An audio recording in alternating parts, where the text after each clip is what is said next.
Good evening and welcome to the Guns and Yellow Ribbons Friday preview show. Tonight I'm joined by Fergus, unfortunately, and Andrew. We'll reflect on the great win over PSV and look forward to taking on the best in Europe again in Madrid. We're going to also preview the weekend's games, obviously, with a big focus on the mighty Arsenal. Enjoy the show. Welcome to another podcast by Guns and Yellow Ribbons. This is your Arsenal podcast by Arsenal fans for Arsenal fans. Enjoy the show.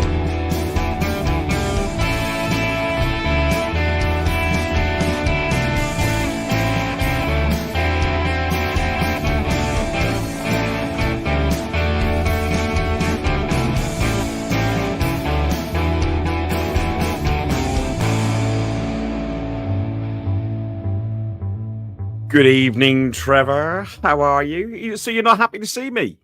Oh, I'm always over the moon to see you, Ferg. You know that, mate. I'm always over the moon. And everybody, I'd just like to make a special announcement. After Fergus's complete and utter balls up on Monday and crashing us on X, formerly Twitter, I've pulled some strings, put some money in the meters, and we're now back on Twitter and X live tonight. So it's all good, all good. How you doing, Andrew? I'm very well, mate. How are you? You're good after our lovely win in the week? Yeah, I'll tell you what, it was a strange sort of atmosphere. And I know there was empty seats, but it was just strange being there knowing that we couldn't lose, wasn't it, Ferg? It was strange. The atmosphere was strange. And I couldn't really get into it, but I was just so excited about, that we are going to go and play one of the Madrid sides. I was impressed with the PSV fans. I thought the PSV fans... Oh, they were amazing. They were amazing. They did what we would do, because we said if it was the other way around and we were in that state, what would we do if we went to Eindhoven or somewhere else? We'd have a party, and they had a great party. And to be honest, they actually became the choir masters in the second half for the stadium when they done the LA song. The whole stadium went. Didn't they lift it? I mean, I don't like the stadium to be quiet, but I could sort of, in a strange way, understand why the atmosphere was down on Wednesday night. But it was they certainly got the crowd going when we tried to sing with the LA song. It was wonderful. It was great. But the PSV fans should be proud of themselves. They came, they sung their heads off, they drunk beer. I didn't see any trouble. I don't know if there was any ups and downs, but it all seemed pretty good to me. And they all got in for free. Yeah, they did indeed, as they should, as they should, Yeah, it was a strange sort of atmosphere, but I don't know if any old heads are watching and want to put me right. I mean, if we'd have been at the old Highbury with the terraces as it was in the old days, and very few season ticket holders, that game might have struggled to pull in 25,000 when it meant nothing like that, It was just one of them nights, and I'm really pleased with. What was the official attendance then? Do you know, Trev? I haven't got a clue, mate. I don't think they announced it. I haven't got a clue.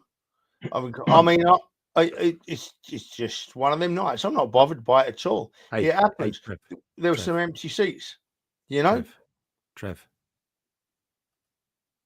Next. It should have let me. Look at that. Hey. I can't. Look at that. Look right. This is where we should be, right? We're back. We're back in the big time after a few years out of it, All respect, but the Arsenal, we were a great club.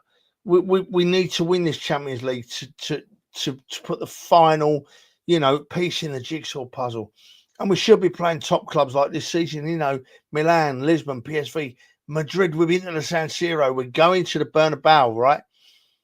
We've been going to teams with the greatest respect. We've been going to teams like Bartek Borisov, Karabag, Bodo, Guimarães. We've been going there for too long, and they're great places to go. I had some wonderful trips to all them places, met some great people and enjoyed them all. But we're the Arsenal. We're back where we should be. We're going to go to the Bernabeu, Andrew. We're going to the Bernabeu, and we're going to beat Madrid. Yeah, I mean, do you know what? It's like, I think one of the always things I always remember is that game where we beat them 1-0 and Thierry Henry scored, wasn't it? and that commentary will always stick with me. Thierry is 1-0. Thierry has scored in the Bernabeu, and you just think, wow, that is I love that clip even when I see it now. Yeah, I mean, Ferg, listen, right? Exactly, Andrew. The memories, it gets the hairs on my back standing on end, But Ferg, it's when you look at the form and when you look at how the league phase ended, we're capable. Possibly Barcelona would give us the hardest of games, but when looking on form, we're capable of beating all the other teams in this last 8, aren't we?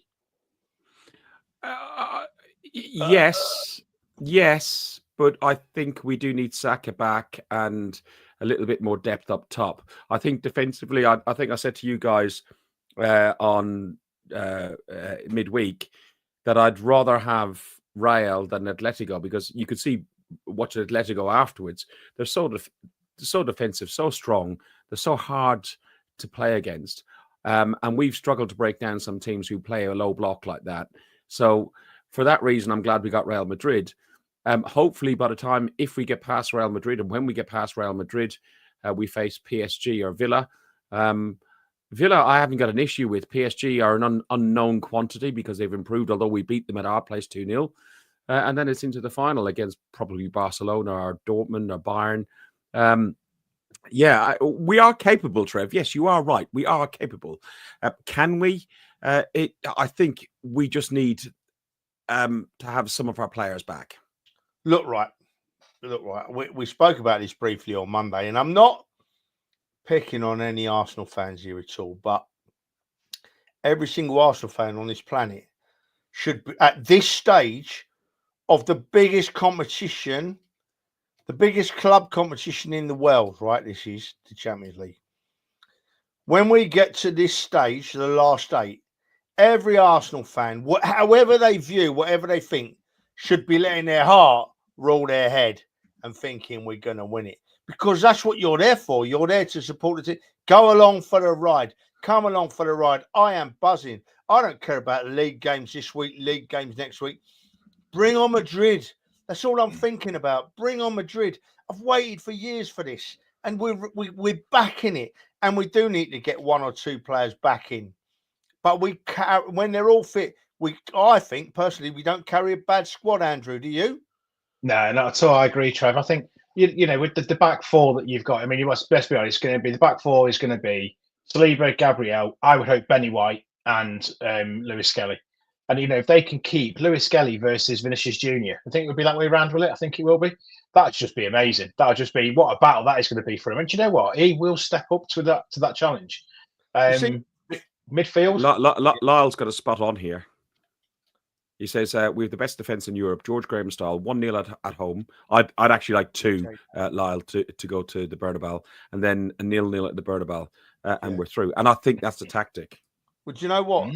Last season, our home leg performance against Bayern ended up costing us. We couldn't score a goal for Toffee, right? And I don't feel we'll make that mistake again.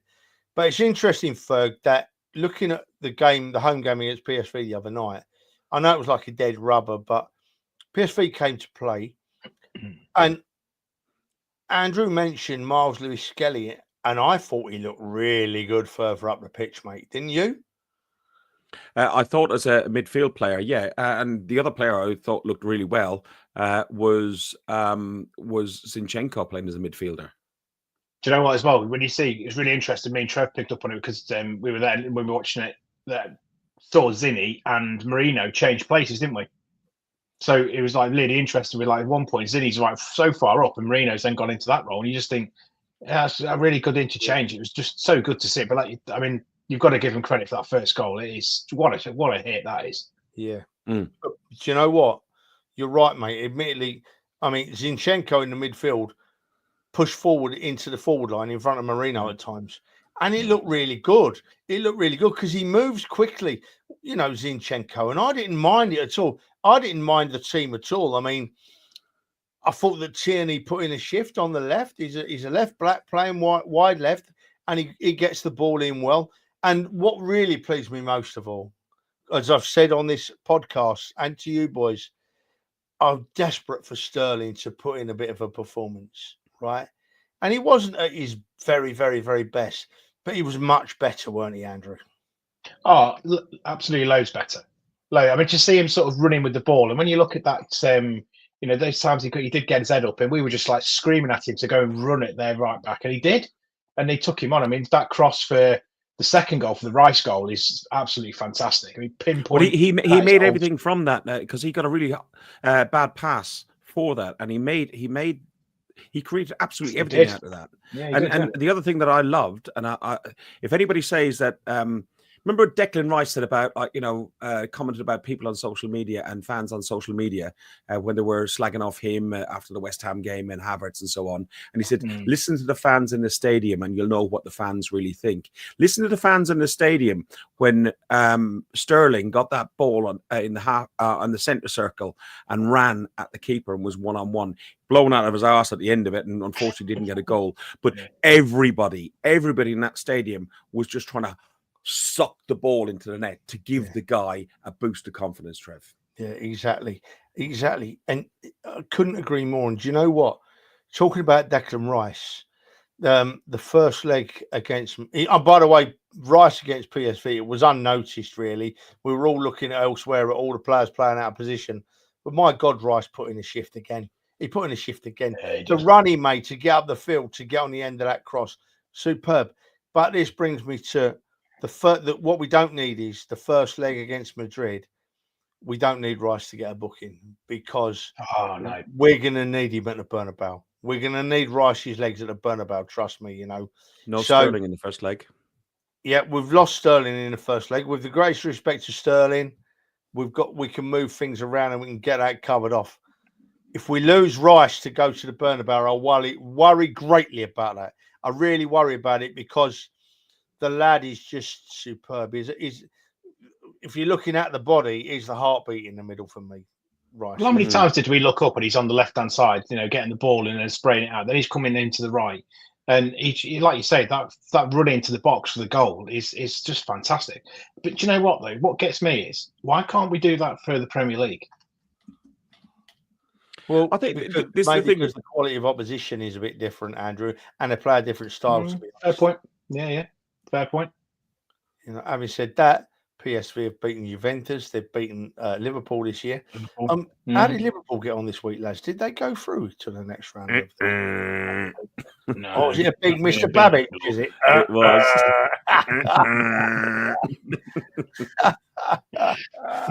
Oh, I couldn't be so happier. Mind you, before we move on to the Premier League games, Trev, what did you think of that penalty that Atletico got disallowed? I've looked at it about 7 or 8 different angles. There's one angle I can see he double tapped it, but it's a bit soft, isn't it? Yeah, who knows, mate? I thought I saw it move, maybe brushed it in one of them, like you just said, Ferg. But do we really need those decisions in the game? Do we need VAR to do that?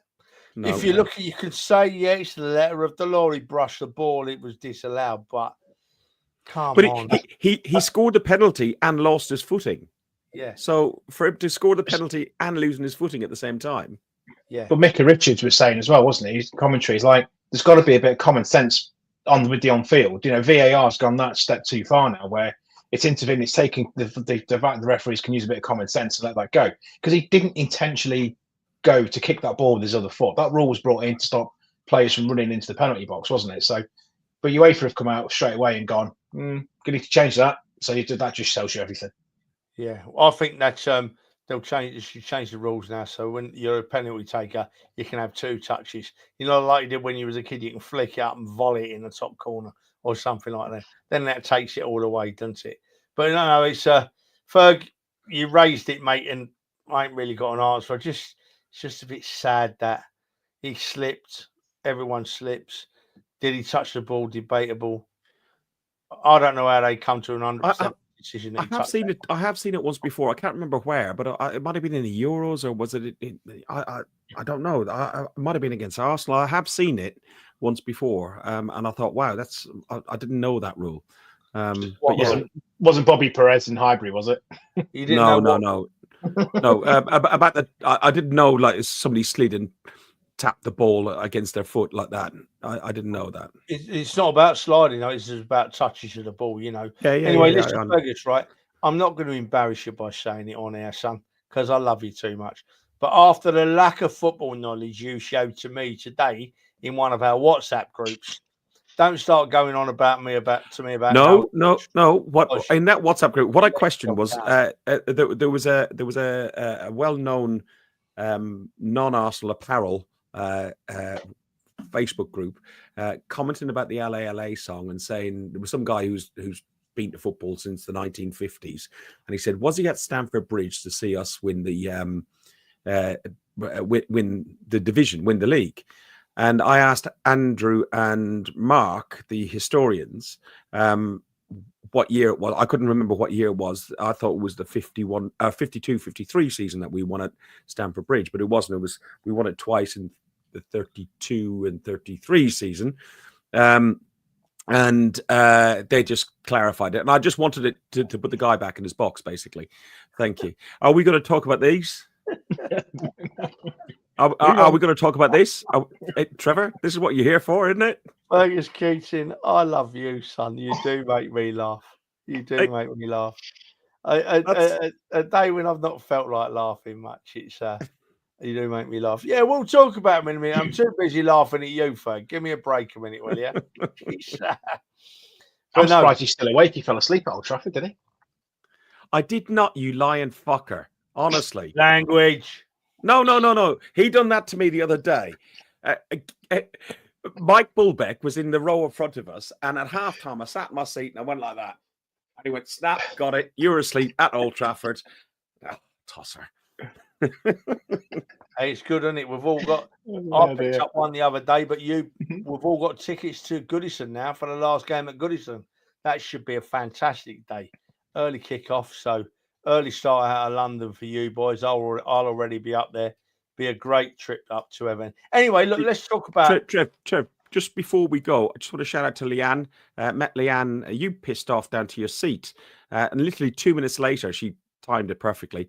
Leanne came up with her son and said hello to us in Block 5. Thank you very much, Leanne. It was really, really good to see you.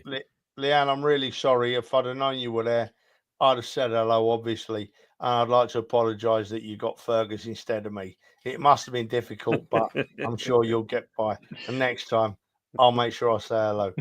Right. Listen, this weekend's games, right? First one. Everton v West Ham, right? 3:00 Saturday kickoff. I can't make up my mind.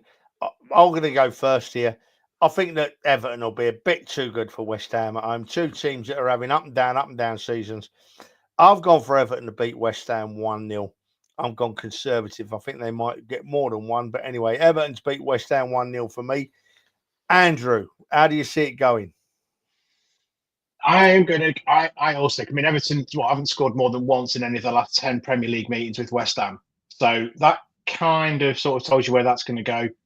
West Ham have won 4 of the last 6 Premier League away games against Everton. I'm going to go a bit creative here. I'm going to set the fence at 1-1. Oh, dear. Ferg, I know you love West Ham. I know you got a soft spot for them. I know your pub's full of West Ham fans, so you have to be careful what you say. Well, they can't win at Anfield. Listen to me. They can't win at Goodison, can they, Ferg? I put them down because, as I said, I've got a sore spot. The pub's full of former assistant managers as well. It didn't take him long. Didn't let him long to get that. He did it. Okay.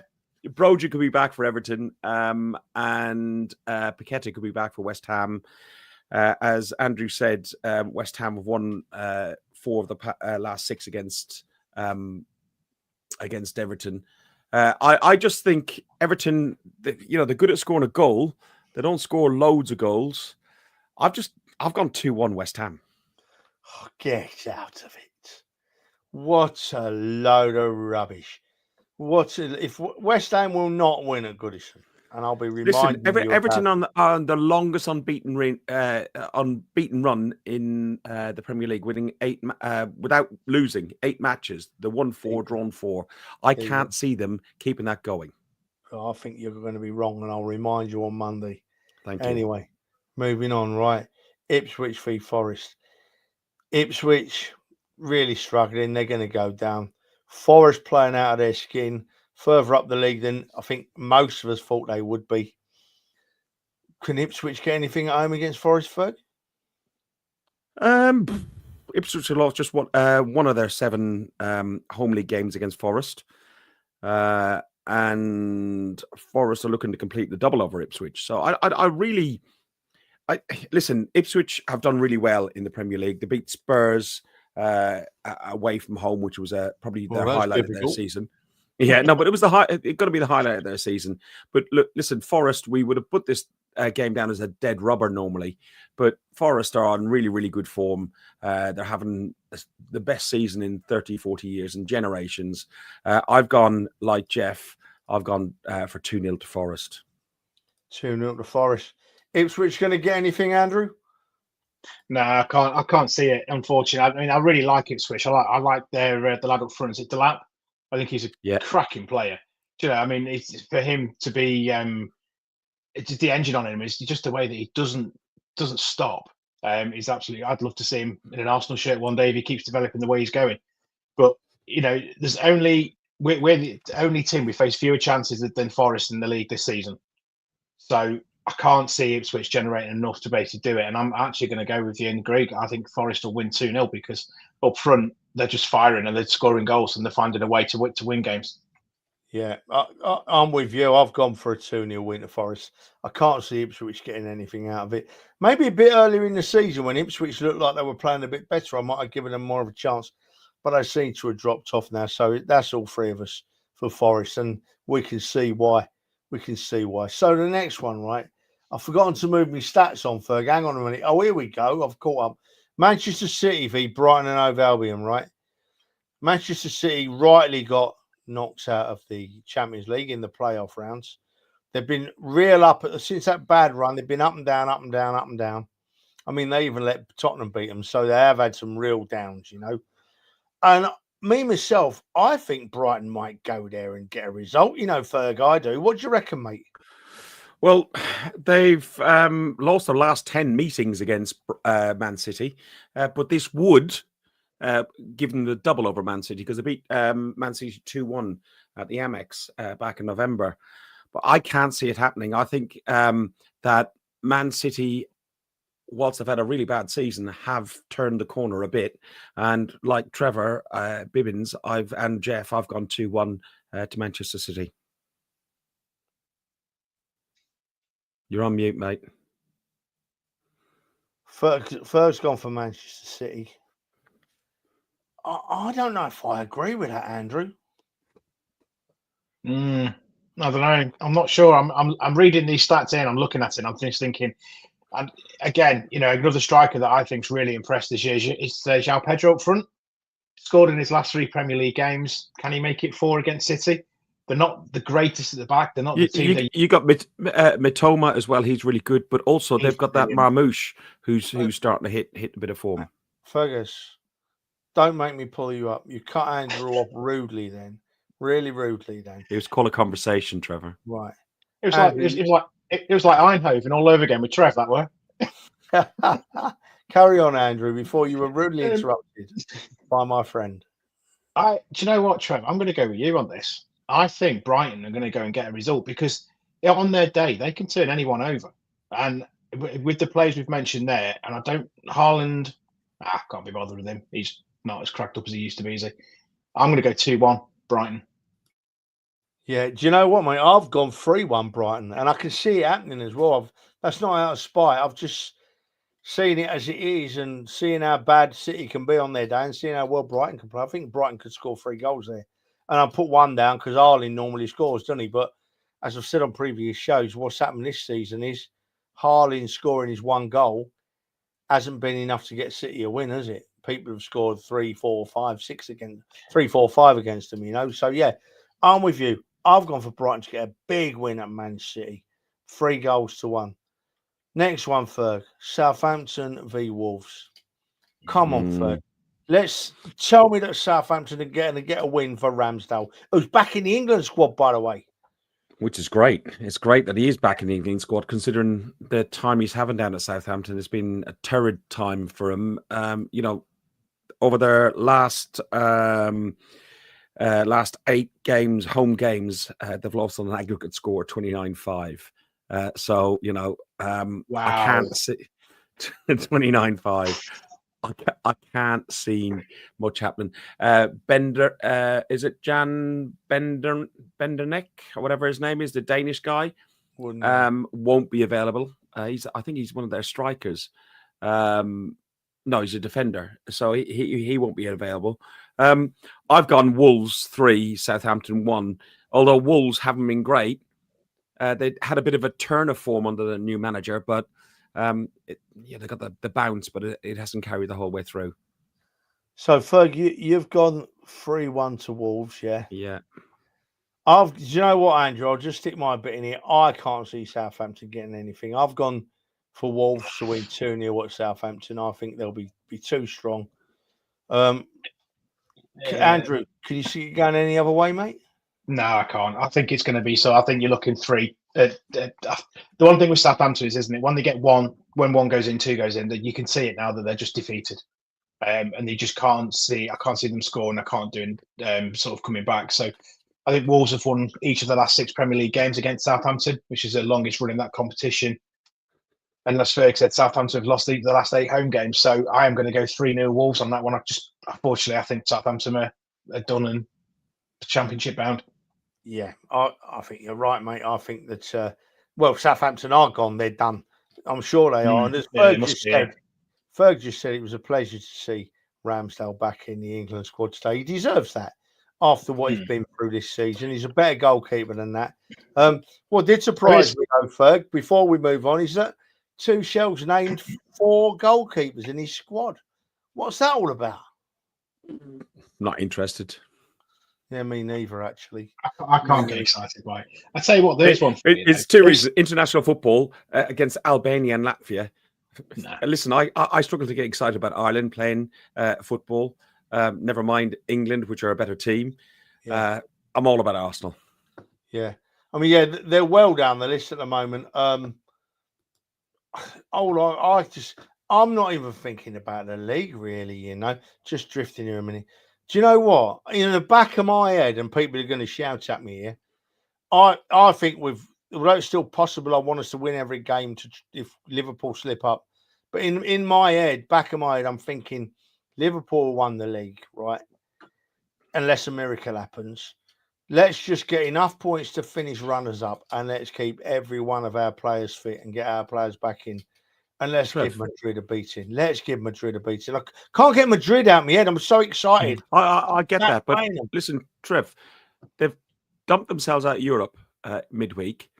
They're in a League Cup final. If they end up losing to Newcastle, and we'll briefly talk about that at the end of the show, but if they end up losing to Newcastle, say, in the League Cup final, could all that glitters is not Klopp, meaning Slot, could he end up having a bit of a crisis on his hands, and they could take a major wobble? And so it's mathematically not over. They need to get 86 points. They need, I think, about 3-4 wins. Do you know what, Ferg? It's an interesting point you make there, mate. It really is, because he's lost the odd game, Slot, and when he has lost the game and there's been a bad performance, he's absolutely lost it, hasn't he? He's been booked, he's been sent off. He's gone on telly and given awful interviews. So if he's like that after when they're top of the league, 15 points clear and looking like they're going to win the league, what will he be like if they lost 3 games in a row? You're right, Ferg. I think it could easily fall apart. What do you reckon, Andrew? I agree. I mean, look at now what's happened. I don't know how long Alexander-Arnold's out for, but he's missing Sunday. He's injured. All it takes is Van Dijk, Salah, Nunez, Jota to get injured again, and they're going to have a similar crisis to us. And there's still 36 points up for grabs, 33 points up for grabs. So anything can happen with it. I do, in the back of my head, I am a little bit, but I think it could be too much. But hey, we've seen leagues crumble at this part of the season, and I think Liverpool did it last time, didn't they? Yeah, absolutely, they did. And I'll tell you something else before we move on to this next game. And I'm not wishing injury on anybody, by the way, far from it. But if Salah was to pick up an injury now and be out for a few weeks, then the pressure's on. Then the pressure's on, because there's no denying the fact that Salah has been on fire this season. At times, he's carried that team, in my view. But anyway, we drifted, boys. Moving on to what I think, right? I think this is the best game of the weekend. I'm looking forward to watching this, right? Because it's two really, really good teams on their day. Bournemouth at home, they don't lose very often at home. Brentford away. Brentford had a horrific away record in the earlier in the season, but I think they've pulled it round a bit now. Bournemouth v Brentford. I'm gonna watch it. Ferg, how's it gonna go, son? Well, Bournemouth done an 11-game unbeaten run between November and January, winning 7 and drawing 4. Bournemouth are yet to beat Brentford in the Premier League. They've lost 3 and drawn 2. As you say, Brentford away, Brentford at home. Brentford started the season off away from home poor, but have brought it back. I think they're going to cancel each other out. I think it's going to be a 2-2. Jeff has gone for 3-1. So Ferg's gone for a 2-2 draw. Jeff's gone 3-1 Bournemouth. That looks like a big call, but I can see goals in this game. I can really see some goals in this game because both teams have got a goal or two in them. So Ferg thinks it's going to be a draw. Can you split them, Andrew? Yeah, I can. Do you know what? There's one player I really, really like in Bournemouth is Justin Kluivert. I think he's quality. You just watch it. He's got so skillful, gets his head up, runs at the back four. Absolutely cracking player. He's 12 goals and 6 assists in Premier League this season. So he's a big player to watch, and certainly one that again, well, why wouldn't you? Want to see the best players playing for us, but. I agree. I think there's goals in this all over, and I think with these two teams, it's going to be a high scoring affair. I am going to split them in favour of. I'm going to go Bournemouth because I think at home, I think they're brilliant, and I'm going to go 3-2 Bournemouth. I think it'll be close, and I think they'll nick it. Have you been looking at my scores? Because I've got it down. I'll put it down earlier. I think. Now, do you know why I've done it? It's because Bournemouth will win. They scored more goals in stoppage time than anybody else. So I can see it being 2-2. And the minute that starts, they'll just attack, and I think they'll get the winner late. Yeah, I can't argue against you there, mate. To be honest, I've gone Bournemouth to beat Brentford 3-2. And while we mention him, this Kluivert lad, Ferg, I don't know what you've seen of him. I've seen a bit of him this season. He'll have a shot from anywhere, the boy, won't he? And a lot of them go in, don't they?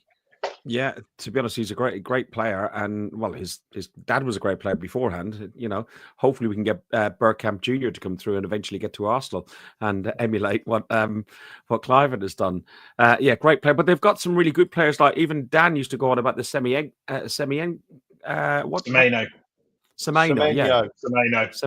A great player as well. Captain Morgan speaking again. Yeah, absolutely. Been a long week. Don't give me that. Do not start with that one. So I'm moving We're it on. We're clever, not stupid. Fergus has gone for a draw. Andrew and myself have gone for a win for Bournemouth in a high-scoring game. I'm ignoring Fergus. I'm not getting involved with his child. It's Andrew. He's on the wind-up. He's on the wind-up. Yeah, he is. So I'm going to say this now because no one from work's going to watch it, so it doesn't matter. Move on. Talk about it. You see my shot out there. He's like, no. Fulham v Spurs, right? Fulham v Spurs. Maddison was saying in an interview the other week that the saviour they're back. Well, that's how I interpret it anyway, and they're going to be flying for the rest of the season. They're going to Fulham this weekend, and I think Fulham are going to spank Tottenham. I do. If Fulham don't score 4, I'll be surprised. Honestly, Andrew, what's going to happen? Spurs are going to get beat. End of. And I don't care. Saviour of anything. I mean, if they're saying that they're saviour and he's back, does that mean they're going to get themselves out of page 2 of the league table eventually this season? Because that's where they're going to stay, isn't it? They're not going to come out into the top half of the table. Marco Silva's 200th Premier League game in charge. He's got a cracking win rate. I just can't. I'm not going to go anywhere other than a Fulham win, and I'm going to go nice and simple 2-0.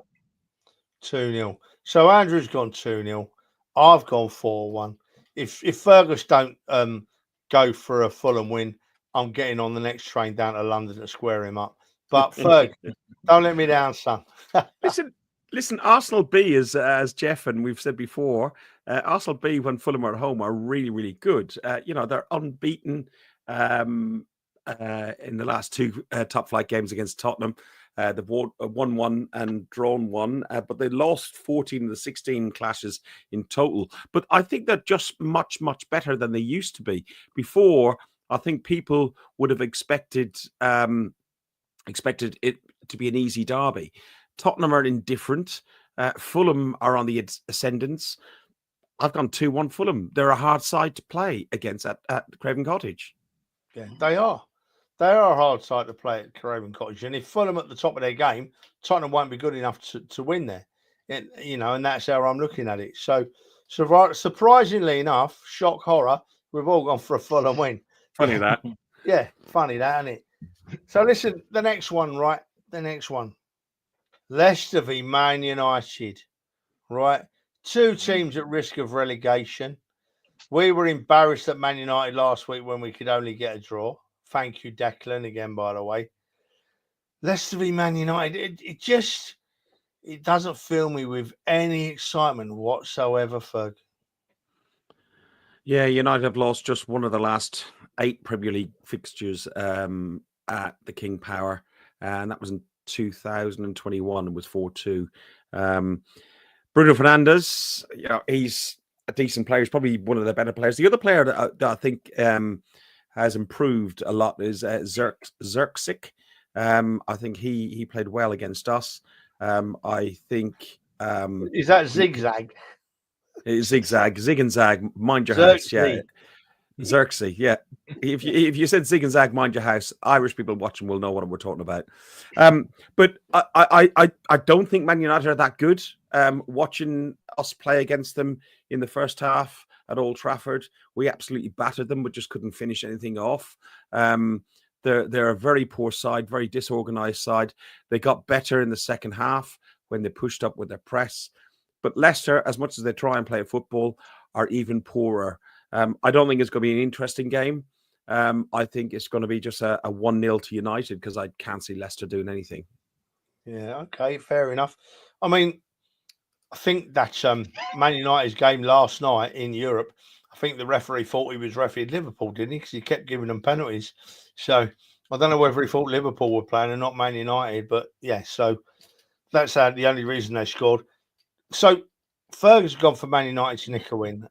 Andrew, I can't see a goal in this game. I've gone for a 0-0. I can't see a goal coming from anywhere. Andrew, what way you headed, mate? I can't see Leicester winning either, and I think the way United are at the moment, I think they're just, they're getting goals out of places on it, and they're unbeaten the last 3 Premier League games. Unfortunately, obviously one of them is against us. They've led at half time for the first time in 15 Premier League matches, and when they've done so, they've been unbeaten. So I just don't think Leicester offer very much at all to them, and they've had fewer shots than on target than any other side in the Premier League. I'm going to go 2-0 United. I think it'll be a bit of a dull, boring game, and they'll whip it there. Fair enough. What do you reckon on this? Vardy 1-0 for Leicester. That's what Tiger and Gooner are saying, Trev. He's not scored many recently. He's due a goal, isn't he, Vardy? You know what I mean? He might take an extra energy drink and get on the score sheet. Who knows? Do you think if he'd have come to Arsenal, do you think he'd have his career would have gone on to further, be better than if he'd stayed at Leicester? I don't think he'd still be at Arsenal. I think he'd be gone. I think he'd have done a year or so. The only reason he's at Leicester for so long is they dropped down and then he's come back up. He's not a top flight player. He's not like he couldn't play at Liverpool, Arsenal at his age now. I don't think. Oh, not now.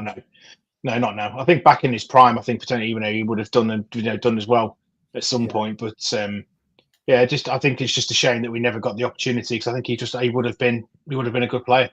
Yeah. Well, he turned us down, didn't he? But he would have come to us. In fairness, It was all but done, and then the I'll just shut up. You carry on. Talk over me. Go on. Away you go. No, I'm not talking now. For those people listening on audio, Fergus has spat his dummy out now and has pretended his screen's frozen when it hasn't. There he goes. He's shaking his head now. So, he can't help it. He does this now and again. Do you want to pick your toys up now and put them back in your pram, or after we've finished, Fergus? Yeah. It's like being at home, this. So, Andrew, anyway, Vardy would have come to us at what was a difficult time. We weren't the best team. We have to be honest, don't we? Yeah. Would he have lifted us? I think maybe he would at his best, but God, you could see when we played Leicester the other week, you could see that he was shot. He was gone, finished, just didn't do anything, did he, Ferg? No, not really. He just ran around and just made a nuisance of himself. Oh, right, okay. Do you want to talk about the League Cup final now, or do you want to do our game first, Fergus? I thought we would be. Friend. We could do League Cup final. Not much to say about it, though. Really, I just want Liverpool to lose. I want Newcastle to lose. Yeah, well, to be honest with you, I summed it up to myself today. I was thinking about it and I thought, well, actually, I don't give a toss about the League Cup final. I'm not going to look at the score. I don't care who wins it. I'm not bothered in the slightest, Ferg.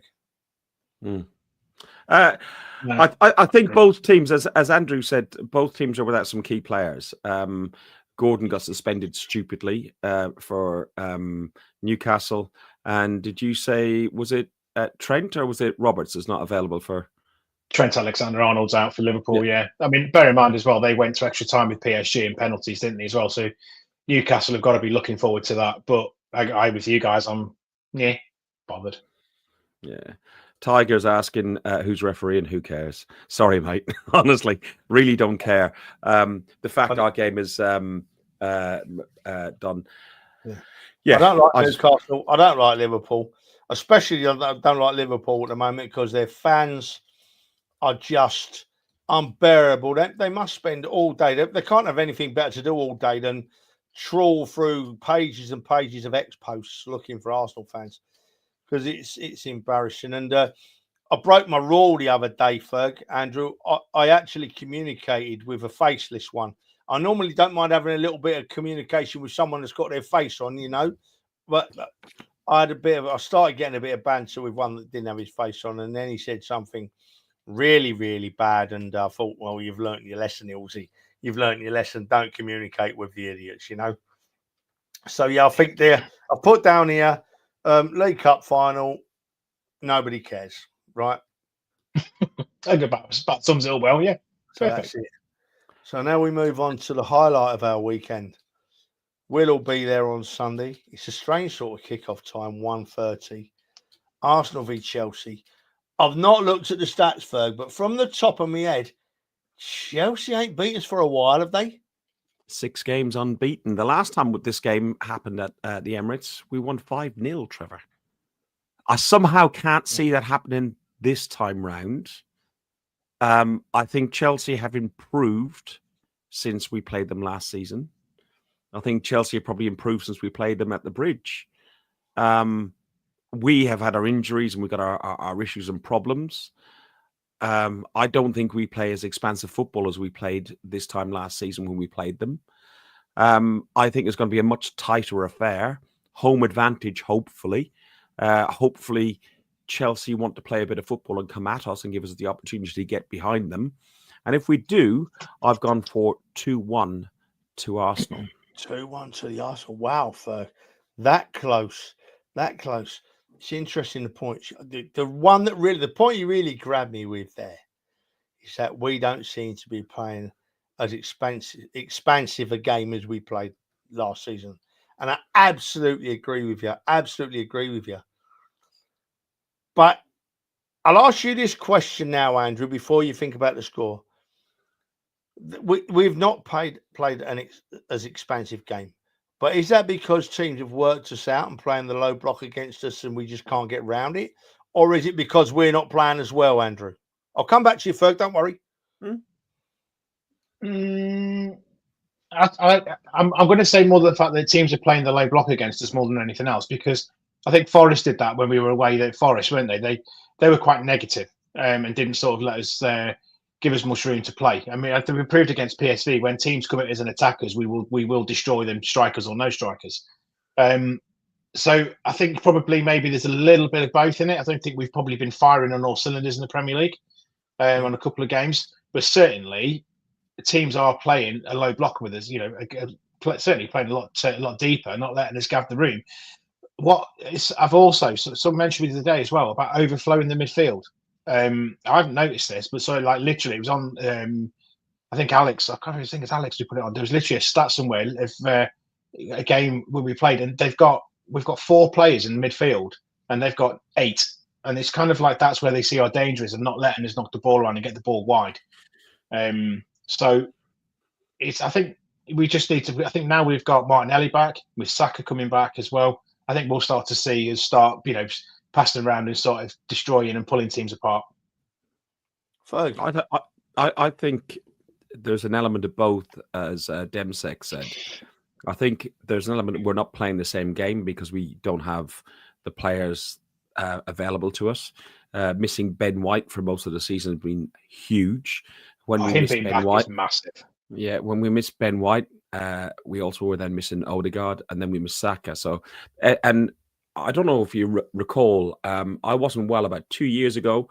We're at Villa Park, and I was in the Doug Ellis Upper. I was in the front row, front row, and I commented about watching, because I wasn't drinking or anything like that. I watched the game and watched Ben White, Odegaard, and Saka just playing the tiny little triangles, and they were just mesmerizing to watch. I think not having that is a key factor. I think there's an element of teams have figured us out if they do pack the midfield like they've done. Or if you go back to when Fulham, we played Fulham at Craven Cottage, they just vacated the left-hand side because they knew everything was going down the right, and they put all the players down on the right-hand side. And I thought, if we just manage them and let them play all the football they want, but there's no threat from the left, so let's just manage the right. So there's a lot going on, and I think Arteta has a lot to do, and we do need a lot of players to try and fix the problem, because if we don't, I thought I can't see us moving on to the next level. And I also think that's why we've done so well in Europe, because football is different in Europe, Trev. Yeah, I agree. And the point you both made there, for me, is very important. I think missing Ben White has really weakened our right-hand side in attack more than defence, believe it or not.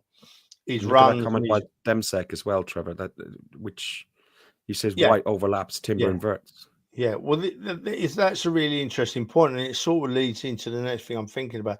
I've got 2 things on my mind now, right? Firstly, if we're looking at making more breaks upfield and working better on the left, now White's back, the right will hopefully sort itself out when Saka's in. Looking on the left, what's your thoughts, boys, on Calafiori? Because I think he's probably the best defender we've got going forward, right? Bearing in mind it's his first season, so he's still bedding in. From what I've seen this season, when he goes forward, he's superb. His touch and his vision, and he's not afraid to go for goal, is exactly what I want to see a fullback doing, Calafiori. But his actual defending in tricky situations has worried me a little bit. And it's early days. I know that we can't look into it too deeply. But that's how I see Calafiori, Ferg. I think he could become a massive asset, though. He does have his qualities, and he's scored as a fullback. He scored 2 goals already this season, and he's been close on 2 or 3 occasions. But watching him I don't think he's had enough of a run of games, is the truth of it. Because watching him at Forest, he made that clumsy tackle. He put both hands on the guy's shoulder and pulled him back. And then that was so early in the game, the referee had no choice but to give him a yellow card. I think if it was, if he didn't do such a blatant tackle, he probably would have got away with probably a warning, but he had to get a yellow card. But he didn't learn by that. And Lewis Skelly, who's outstanding, needs to learn, once you get those cards, how to manage your game. And I think that's where he needs to learn. Is he our best defender? To be honest, our best defender is going to Celtic. Our best defender is Kieran Tierney, but he doesn't suit the way we play football. Because defensively he's great and he runs up and down that wing. And you saw at the weekend, in midweek, and again away at Old Trafford, the guy can play anywhere in the pitch, but he puts a ball into that box, it crosses over, he's fantastic. It's just a shame his injury record that he just can't keep a place in the squad. But Calafiori is definitely one to watch. I'm not as convinced as you are, Trevor. Fair enough. As I said, I can see there's some. I'm not 100% with his defending, with his actual deep defending, and that worries me a little bit. Although it's early days, but as I said, and Fergus just said exactly what I was thinking about him going forward. I love to see him going forward, Andrew. He's got lots of time on the ball for me. Yeah, I really like him. I think he's a great, cracking addition. And I think someone's just seen it somewhere in the chat. Someone's just put he can play centre back as well. Yeah, there we go. Yeah, Demsek just said he can, and I think that's why he was bought, was for a bit of versatility at the back as well, wasn't it? So that he can cover into those positions. Unfortunately, I do think he has got sometimes a mistake in him. I think we've seen a couple of times he's been caught probably a little bit too high, or he's been caught sort of wrong side. But going forward, I mean, you said, didn't you, on Wednesday night, that touch that he played just outside the box when he came on, what a touch that was, and it was just effortless. It was magnificent. And the goalkeeper made a great save, in fairness. Yeah, but it was all a cracking move. And if he can, I just love the way he gets up. He manages to hover. Then all of a sudden, remember that goal he scored just outside the area. He hit it, wasn't it? And the people kind of forget he's there, and then all of a sudden he appears and does something brilliant. So I'll never forget the goal he scored at City this season. He'd only been with us a few weeks, hadn't he? And he smashed that in at City. He was an instant hero to me, Ferg. Instant hero. But look, just before we move on to this actual game against Chelsea, I've got one more seed that you boys have sown in my head, right? We've talked about the low block. We've talked about a lack of wide players, they're injured. We've talked about White's been injured. Calafiori is new. Would it have made any difference at all this season, bearing in mind what's gone on, if we'd have had that out-and-out striker? Ferg, would it have made a difference where we've been? Sorry, I was looking at something else. Would have made it. You weren't listening to me. How rude! I don't listen to you very much, mate. I'd learned to tune out. I know you. A striker again. Yeah. Right. What I was saying was, taking into account all that we've spoken about over the last few minutes, the wide players being injured, other teams playing the low block against us and completely shutting us down from an attacking perspective. We've had no Ben White to bomb down the right. We've had other injuries. If we would had it have made a difference if we'd have had a top striker? Yes, it would have. And listen, look, even Havertz, who's not a top striker, the difference of not having a number 9-ish, a 9.5, somebody to hold up the ball and lay off the ball to the other players and bring the other players in, has been a huge influence. If we had an Isak, if we had an Henry, if we had an Elka, if we had that sort of player, that when we're stuck in tight spots and then we could chuck a ball over the top and break from it, would be unreal. And that is, honestly, I do feel that is the one of the key points. I also think that we need, although I think Rice is going to be molded into the second number 8, but I do think we need another creative player in that midfield to work alongside Odegaard, just to create more space. That if you look at teams like Andrew talked about packing 8 in the midfield, the reason they're doing that is to try and prevent Odegaard having his space and his movement. But if you got 2 options, then you got one off the other, and it was the same as when we had no Odegaard and Saka on the pitch, and the instant we had Saka and Odegaard on the pitch, you could see that it split the defense, where there were 2 people on Saka when it was only, but then it had to bring somebody onto Odegaard. So I just think we need more creativity in that midfield. Somebody else like Tiger come along and said Van Persie, Judas, but whoever, we just need I can. Oh, nice to say that. Like a snake, then. Snake. I could think of some other words. Yeah. She said no. Look, but, right. Look, right. You mentioned Henry and what Henry's best strength was, and there's no better example than the goal he scored from his own half against Tottenham, right? If the ball weren't coming through to Henry up front, he went back and got it. And it didn't matter who tried to close him down. He just danced for them all anyway and slid the ball in the back of the net, you know. So, yeah, but Andrew, Ferg just made a really interesting point, right? And I've been thinking about it, but I didn't know whether it would be a disrespect to Odegaard to say it. But I'm with Ferg. I wouldn't mind another really inventive player in that midfield. No, I wouldn't either, to be fair, because, there's nothing wrong with having two, is there? And when you look at kind of what Odegaard brings to the team as well, that is a really good point. Yeah, it is, yeah. Emil Smith-Rowe, of course, Havoc running defence. I think that's spot on. I was gutted when he left. I did not want him to go, because I think he had so much to offer. And unfortunately, again, just down to injuries. You look at that form he was in, when he really hit. I think he'd be brilliant. But, I come back to this whole Ben, everyone's sort of getting jumping on Odegaard's back about he's not been the form this year. He's not done that. But we have to take a few things into consideration there. He's been out injured for a large portion of the game. We know he was affected by this illness. But then you go back and you look at the players around him. No Ben White, no Saka. The midfield's been interrupted. And you go out to Ferg's point there about when, defenders double up on Saka and then create space for everybody else. We just haven't got that at the moment. And I think one of the things that was really good on Wednesday night, when go back to Kieran Tierney, the amount of times the crosses he was putting in were absolutely fantastic. And I know he's probably going to go. I don't want him to go. I really like him. Do you know what, Andrew? I didn't think they got the ball out to him often enough. I thought he was in space a few times. They didn't put the ball out to him. Ferg, what a good point this is from Jeff here. I can relate to that.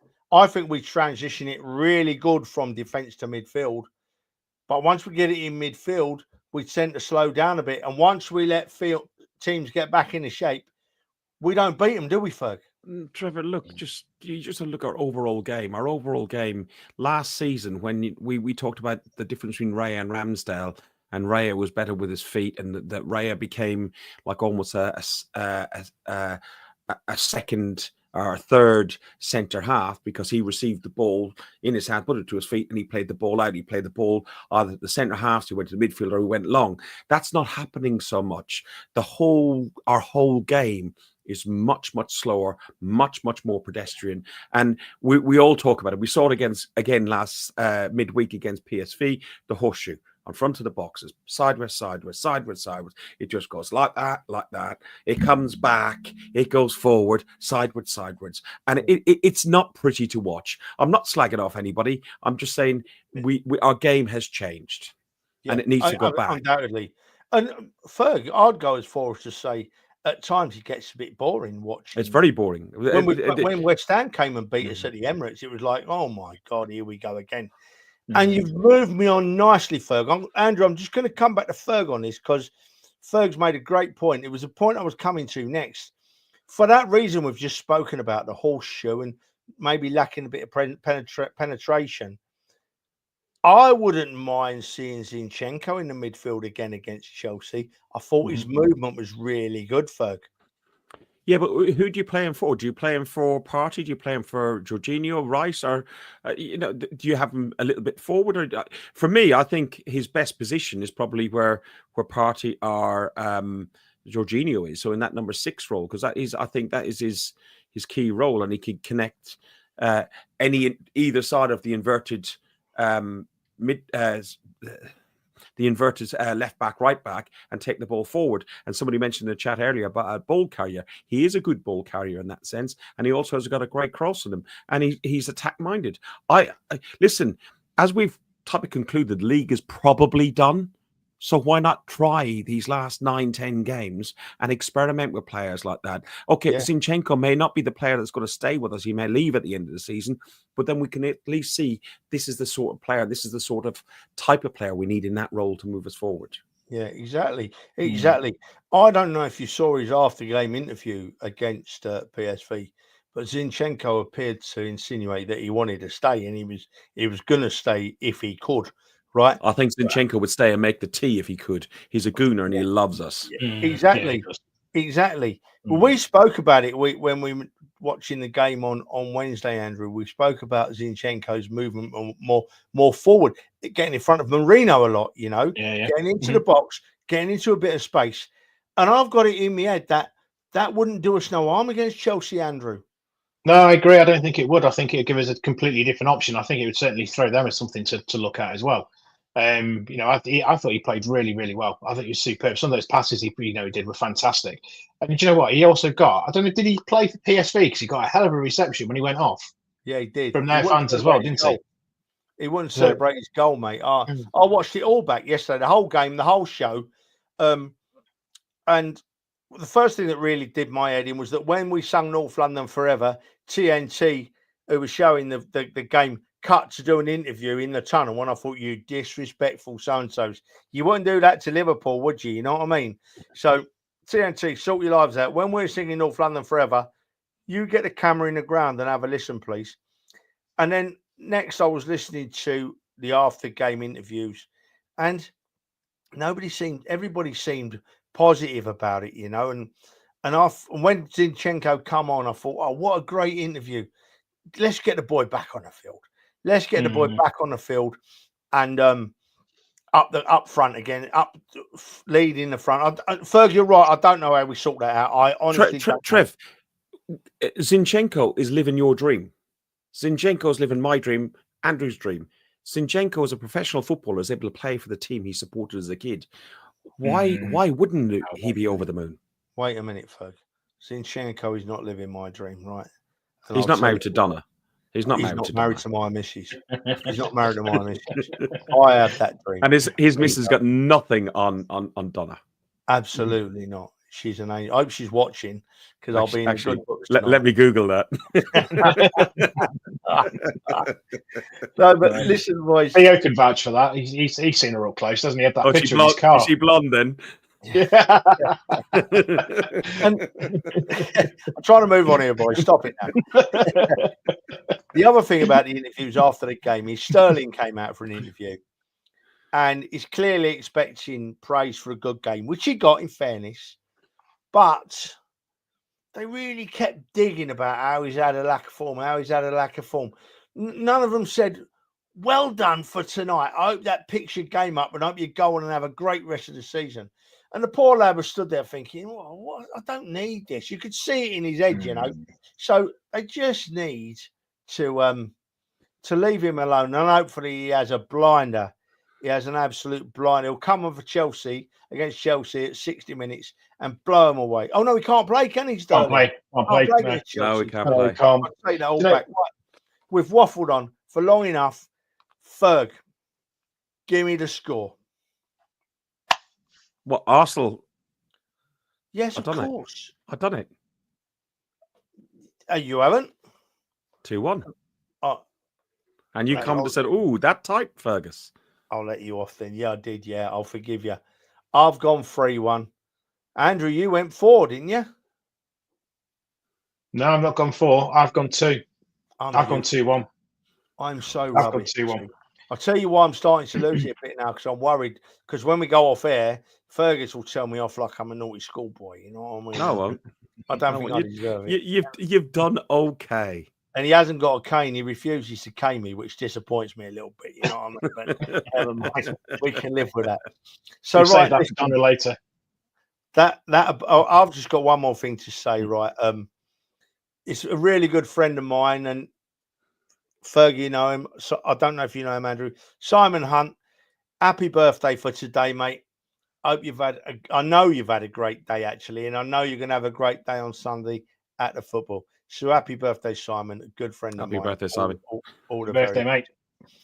So that's it, I think, Ferg. We've covered the lot. We've spoken about our great club. All the time we've been talking, I've had in the back of my head, but we're going to Madrid. We're playing Madrid. We're going to beat him at home and we're going to beat him away. And I can't think of anything else. I'm so excited. You know, I go to all these games, boys, and I'm 62 years old, but going on about 6 at the moment. I just can't get it out of my head. But even Donna today, she said to me, "Will you shut up talking about playing Real Madrid?" You know, but I can't and I won't because I love our great club, and I'm so pleased we're back at the very top. And something that's going to be really debatable. I'm gutted he hasn't won as many trophies yet, Arteta, but he's got us here. He's got us on the verge, right? So whether you like or loathe Arteta, right? Whether you think we will or won't beat Madrid, I'm not telling you what to do. That's not my thing. But what I'm saying is let your heart rule your head. Get behind our great club as we take on the very best up the Arsenal. Ferg, over to you before you press the button, mate. I'm going to press the button. We're going to try because they've changed some stuff here. I'm going to try and change the layout slightly so we can all see it, and it's not just blanking you out. But this one is a European North London forever. From the Cali to the cross and every shithole in between. Past the church, the mosque, a crack den, and the offie on the corner. See the brasses from the brothel that pretends to be a sauna. Watch the bedlam in the bookies, see the winners and the losers seeking solace from their sorrow in the local battle cruisers. Through the madness in the market where with faces turn to Greek. Hello governor, how's your mama? Your son be lucky geezer. Double pie and mash and liquor. Couple of rubles and we love chat. Portraits, iron gangsters pick up every day and office calf. The little fuckers causing trouble for the cause make you smile. You meet your muckers for a couple. Forget your troubles for a while. From the fall to the heaven, all the faces are the same. Cause the manner might be changing, but the people still remain. North London forever, whatever the weather, these streets are our own, and my heart will leave you never. My blood will forever run through the storm. Trevor, we're probably going to get done on YouTube for that again. Listen, wait. Before you move on, mate, we've got some new viewers in the chat, right? We've got Tiger from Australia even, you know. I was going to give him you a should shout out. really explain that video because that was one of the greatest drives I've ever done, mate. Well, I don't know if people saw at the beginning of the video, there was some claw marks on the dashboard of that rental car. They were my fingers because Trevor was driving. And Trevor driving in Italy, it means like, you know, Fergus shits his pants. Well, that wasn't me. That was the Italian drivers. Yeah, and it was also a big barrier that was in the way that you didn't see until the last minute. But we flew into Milan to go to Zurich to see Arsenal play FC Zurich at St. Gallen. We flew into Milan and drove from Milan up to St. Gallen through the St. Bernardo tunnel, I think it is, about 12 and a half. Alps, anyway, yeah. Yeah, it's about a 12-mile tunnel. And then we came out into these beautiful scenes in the Alps. And it was like, I was expecting the Goat Boy Peter, if anybody who saw Heidi as a kid there. But yeah, it was absolutely beautiful. And then we found out that it was more important to drink beer in Switzerland than it is to eat food, because a burger in Switzerland from Burger King costs you 27 quid, where a lager only costs you 7 quid. So we invested all our assets into liquid. But yeah, a shout out to Tiger and Gooner. They have made a few comments on us on our YouTube page. Really glad you're enjoying it. When you are coming over to the UK, if you get into the game, I know you're trying to, always give us a shout out. We're normally around block 5 before the games, a half hour or so before the games. So give us a shout out, and we're always open to say hello, like we did with Leanne the other day. Trevor, yeah, go on. I'm just hoping at Tiger. I hope that isn't a reference to your Aussie Rules team, mate. Because if it is, you're not getting anywhere, mate. Up the Saints, go on. Up the Saints. St Kilda man through and through, me. All right. He says cheers. I think he might retract that now.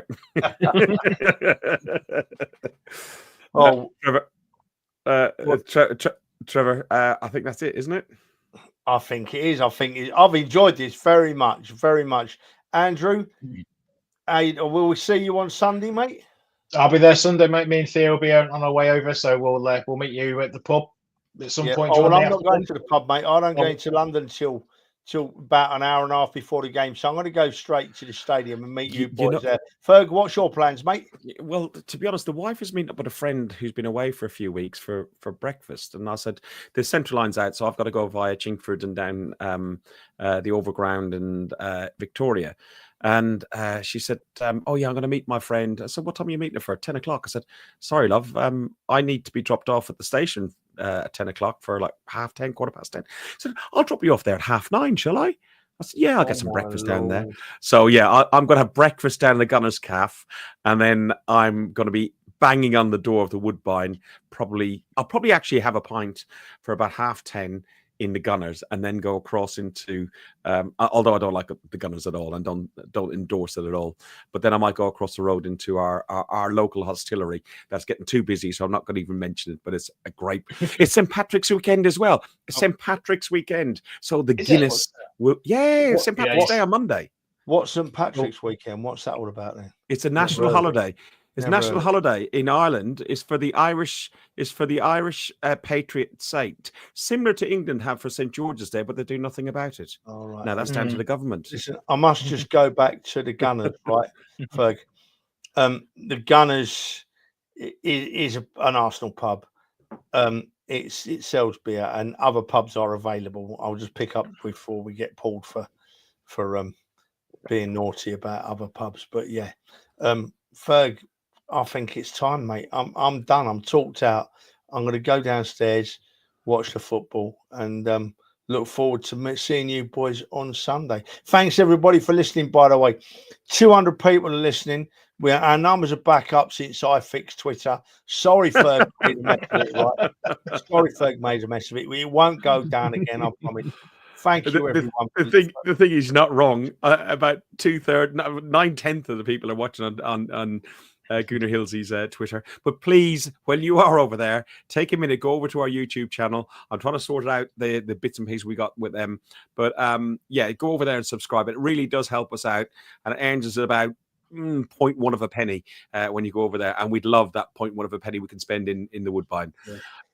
Up the Arsenal. Spurs. Have a great weekend. St. Patrick's Day weekend. Thanks for listening to Guns and Yellow Ribbons, an Arsenal podcast by Arsenal fans for Arsenal fans. Follow us on Facebook at Guns and Yellow Ribbons or Twitter at Guns and Ribbons. And remember to rate and review us too. Up the Arsenal.